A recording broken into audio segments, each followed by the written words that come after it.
মাধ্যমিকের লাইফ সায়েন্সের question paper নিয়ে চলে এলাম 2022-এর। প্রথমত অভিজিৎ স্যারকে ধন্যবাদ জানাই, অভিজ্ঞ একজন টিচার, তারই তৈরি এই সাজেশন প্রশ্নপত্রটি আমি তোমাদের সামনে পেশ করছি। তোমরা অবশ্যই এই সাজেশন প্রশ্নপত্রটি পড়ে নাও এবং এখান থেকে এই প্রশ্নগুলি খাতায় লিখে নিয়ে তোমরা অবশ্যই প্র্যাকটিস করতে থাকো। মাধ্যমিক পরীক্ষায় এখান থেকে মিনিমাম 70 to 80% কমন অবশ্যই পাবে লাইফ সায়েন্সে। প্রথমেই তোমাদের বলি, যাদের এই ভিডিওটি ভালো লাগবে তারা একটি লাইক করে দেবে, চ্যানেলে প্রথম হলে চ্যানেলটিকে সাবস্ক্রাইব করে পাশে নোটিফিকেশন বেল আইকনে প্রেস করে অল অপশানে ক্লিক করে আমাদের এই পরিবারের সদস্য হয়ে যাবে। এবার তোমাদের একে একে সাজেশান তোমাদেরকে দেবো। দেখো, মাধ্যমিক লাইফ সায়েন্সের সাজেশানে মাধ্যমিকে প্রথমে সিলেবাসটা আমরা একটু জেনে নেবো যে কী কী চ্যাপ্টার রয়েছে। টোটাল প্রথমে 5টি চ্যাপ্টার রয়েছে: জীবজগতের নিয়ন্ত্রণ ও সমন্বয়, জীবনের প্রবাহমানতা, বংশগতি ও কয়েকটি সাধারণ জিনগত রোগ, অভিব্যক্তি অভিযোজন, আর আরেকটা হচ্ছে পরিবেশ ও তার সম্পদ এবং তাদের সংরক্ষণ। এবার আমরা প্রথম চ্যাপ্টার জীবজগতের নিয়ন্ত্রণ ও সমন্বয় থেকে কী কী সাজেশান আসবে আমরা দেখে নেব।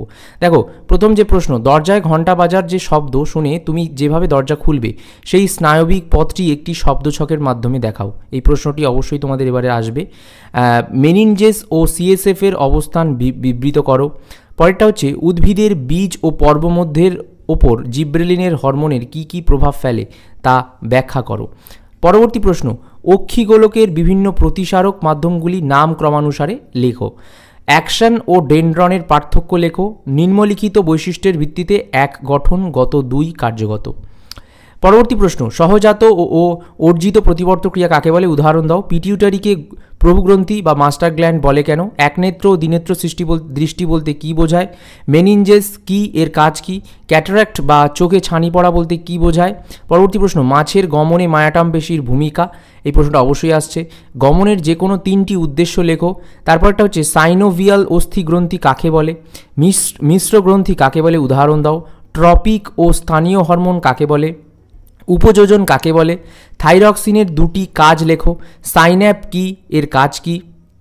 স্নায়ুগ্রন্থি বা নার্ভ গ্যাংলিয়ন কি, এর কাজ কি? অশ্রুগ্রন্থি কোথায় থাকে, এর কাজ কি? কোরোয়েড কোথায় থাকে, এর কাজ কি? পরের প্রশ্ন হচ্ছে সুষুম্না কাণ্ডের কাজ লেখো। এবার আমরা 23 নম্বর প্রশ্নে চলে আসবো। ফোটোট্যাকটিক চলন কাকে বলে? সরল ও জটিল প্রতিবর্ত ক্রিয়ার একটি করে উদাহরণ দাও। হরমোনকে রাসায়নিক সমন্বয় সাধক বলে কেন? পরের প্রশ্ন, ক্রেস্কোগ্রাফ যন্ত্র কে আবিষ্কার করেন, এর কাজ কি? পরবর্তী প্রশ্ন, সংবেদন বলতে কি বোঝায়? পরের প্রশ্ন, অন্ধবিন্দু বা ব্লাইন্ড স্পট বলতে কি বোঝায়? পরের প্রশ্ন, গোনাট কি, উদাহরণ দাও। পরের প্রশ্ন, স্নায়ু কাকে বলে, এটি কয় প্রকারের? পরবর্তী প্রশ্ন, চলন ও গমন বলতে কি বোঝায় বা চলন গমন কাকে বলে? পরবর্তী প্রশ্ন, সিসমোন্যাস্টিক চলন কাকে বলে উদাহরণ দাও। তারপরে প্রশ্ন, 2টি কৃত্রিম অক্সিন ও 2টি কৃত্রিম সাইটোকাইনিনের নাম লেখো। পরবর্তী প্রশ্ন, বহিঃক্ষরা যেটাকে সনাল গ্রন্থি বলে, অন্তঃক্ষরা যেটাকে অনাল গ্রন্থি বলে, এটা কাকে বলে উদাহরণ দাও। অ্যাড্রিনালিনকে আপৎকালীন হরমোন বা জরুরিকালীন হরমোন বলে কেন? পরবর্তী প্রশ্ন, প্রতিবর্ত পথ বা প্রতিবর্ত চাপ কাকে বলে? এবার আমরা সেকেন্ড চ্যাপ্টারে চলে আসবো, জীবনের প্রবাহমানতা। এই চ্যাপ্টারে প্রথম প্রশ্ন, সেন্ট্রোমিয়ার কাকে বলে? ক্রোমোজোমের 2টি কাজ লেখো। পরবর্তী প্রশ্ন, ক্রসিং ওভার কাকে বলে? আরএনএর কত প্রকার ও কী কী, এর কাজ কি?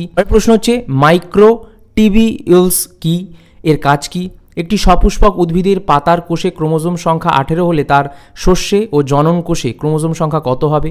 ফিনোটাইপ ও জিনোটাইপ কাকে বলে? অ্যালিল বা অ্যালিলমর্ফ কি? মিওসিস কোষ বিভাজনকে হ্রাস বিভাজন বলে কেন? জনন কাকে বলে? বয়ঃসন্ধিকাল কাকে বলে? মাইক্রো প্রোপোগেশন কাকে বলে? অনুবিস্তারণ বা মাইক্রো প্রোপাগেশনের 2টি সুবিধা উল্লেখ করো। ক্রোমোজোমের সংজ্ঞা দাও। কোষচক্র কাকে বলে? কোষচক্রের দশাগুলির নাম লেখো। হ্যাপ্লয়েড ও ডিপ্লয়েড বলতে কী বোঝায়? ডিএনএর 2টি কাজ লেখো। অযৌন জননের একটি সুবিধা ও অযৌন জননের একটি অসুবিধা লেখো। অপুংজনী বা পার্থেনোজেনেসিসের কি, এটি উদাহরণ দাও। যৌনুক্রম কাকে বলে? উদাহরণ দাও। পরবর্তী প্রশ্ন, গ্যামেট কি, এটি কত প্রকারের ও কী কী? পরবর্তী প্রশ্ন, অ্যামাইটোসিস কাকে বলে, তার উদাহরণ দাও। এবার আমরা 3 নম্বর চ্যাপ্টারে চলে আসবো, যেটার নাম হলো বংশগতি এবং কয়েকটি সাধারণ জিনগত রোগ। এই চ্যাপ্টার থেকে আমি টোটাল তোমাদেরকে 16খানা প্রশ্ন দেবো। এই 16খানা প্রশ্ন পড়লে এর মধ্যে থেকে মিনিমাম 80% প্রশ্ন কিন্তু তোমাদের আসবে। বংশগতি এককে মেন্ডেল কি বলেন? বর্তমানে এই এককে কি বলা হয়? বিশুদ্ধ বা খাঁটি জীব কাকে বলে? উদাহরণ দাও। সংকর জীব ও সংকরায়ন কাকে বলে? রাজকীয় হিমোফিলিয়া কাকে বলে? প্রকরণ কাকে বলে, এর কারণ কি? প্রকট ও প্রচ্ছন্ন বৈশিষ্ট্য কাকে বলে? অসম্পূর্ণ প্রকটতা কাকে বলে? উদাহরণ দাও। হিমোফিলিয়া রোগের কারণ উল্লেখ করো। তারপরটা হচ্ছে জেনেটিক্স বা সুপ্রজননবিদ্যা কাকে বলে?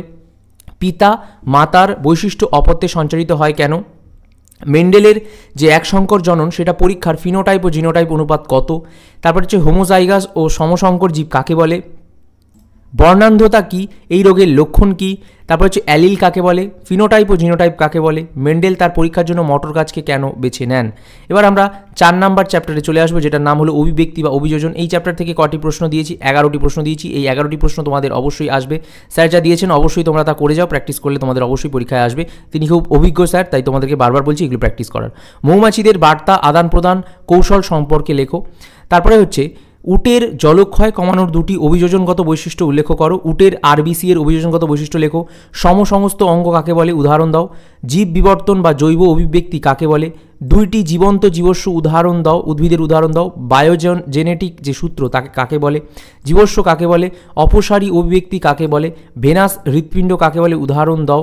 তারপর প্রশ্ন হচ্ছে জীবন্ত জীবস্ব কাকে বলে? জীবন্ত জীবস্ব কাকে বলে? এই প্রশ্নটা তোমরা পড়ে যাওয়ার চেষ্টা করবে এবং জীবন্ত জীবস্ব পড়ে অবশ্যই এটা আসবে। একদম লাস্ট চ্যাপ্টার, যেটার নাম হচ্ছে পরিবেশ, তার সম্পদ ও তাদের সংরক্ষণ। এখান থেকে খুব কম প্রশ্ন তোমাদের আসবে এবার পরীক্ষায়, তাই জন্য আমরা কম দেওয়ার চেষ্টা করছি সাজেশন। সেটা হলো নাইট্রোজেন চক্র কাকে বলে? 2টি রাসায়নিক সার এবং 2টি কীটনাশকের নাম লেখো যার দ্বারা মাটি দূষিত হয়। পরবর্তী প্রশ্ন পরিবেশ দূষণজনিত 2টি রোগের নাম লেখো। পরবর্তী প্রশ্ন হাঁপানি এবং অ্যাজমার কারণ কি? এর লক্ষণগুলো তোমাদের লিখতে হতে পারে। পরবর্তী প্রশ্ন বাঘ ও সিংহের সংখ্যা হ্রাসের 2টি কারণ লেখো। তারপর এটা হচ্ছে অ্যামোনিফিকেশন কাকে বলে? নাইট্রোফিকেশন কাকে বলে? নাইট্রোফাইং ব্যাকটেরিয়ার উদাহরণ দাও। তারপর এটা হচ্ছে ডিনাইট্রিফিকেশন কাকে বলে? তারপর এটা হচ্ছে ক্রায়ো সংরক্ষণ বলতে কি বোঝায়? তারপর এটা হচ্ছে ইউট্রোফিকেশন কাকে বলে? গ্রিনহাউস গ্যাসগুলির নাম লেখো। ভারতীয় একশৃঙ্গ গন্ডারের সংখ্যা বাড়ানোর জন্য 2টি সংরক্ষণ ব্যবস্থা উল্লেখ করো। নাইট্রোজেন স্থিতিকারী 2টি ব্যাকটেরিয়ার নাম লেখো। দূষক কাকে বলে? উদাহরণ দাও, এটা দূষণ হবে। ওকে, তারপরটা হচ্ছে ভঙ্গুর ও অভঙ্গুর পদার্থ বলতে কি বোঝায়? তারপরে প্রশ্ন হচ্ছে জীব বৈচিত্র্য বলতে কি বোঝায়? হটস্পট কাকে বলে? তারপর প্রশ্ন হচ্ছে ভারতের 2টি হটস্পটের নাম লেখো। বিপন্ন প্রজাতির নাম কাকে বলে বা বিপন্ন প্রজাতির উদাহরণ আসতে পারে পরীক্ষায় তোমাদের।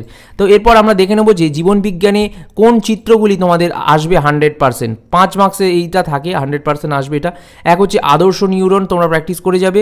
সরল প্রতিবর্ত চাপ, এটা প্র্যাকটিস করে যাবে। আর একটা হচ্ছে প্রাণী কোষে কোষ বিভাজনে অ্যানাফেজ ও মাইটোসিস দশা, এইটা কিন্তু তোমরা আঁকা প্র্যাকটিস করে যাবে। এর সাথে আরেকটা তোমাদের বলে দিই, এখানে নেই যদিও বা, সেটা হলো চোখ। এই চোখ আঁকাটা প্র্যাকটিস করে যাবে। এগুলো কিন্তু তোমাদের পরীক্ষায় 100% আসতে চলেছে। অভিজ্ঞ স্যার অভিজিৎ স্যার, যাকে ধন্যবাদ জানাবো, এবং এত সুন্দর একটি সাজেশন প্রশ্নপত্র তোমাদের জন্য তৈরি করে দিয়েছে, তোমরা তা প্র্যাকটিস করো। আজকের এই ভিডিওটা শেষ হয়ে গেছে বন্ধুরা। তোমরা সকলে জানো তোমাদের কি করতে হবে, like the video, share the video and also subscribe the channel.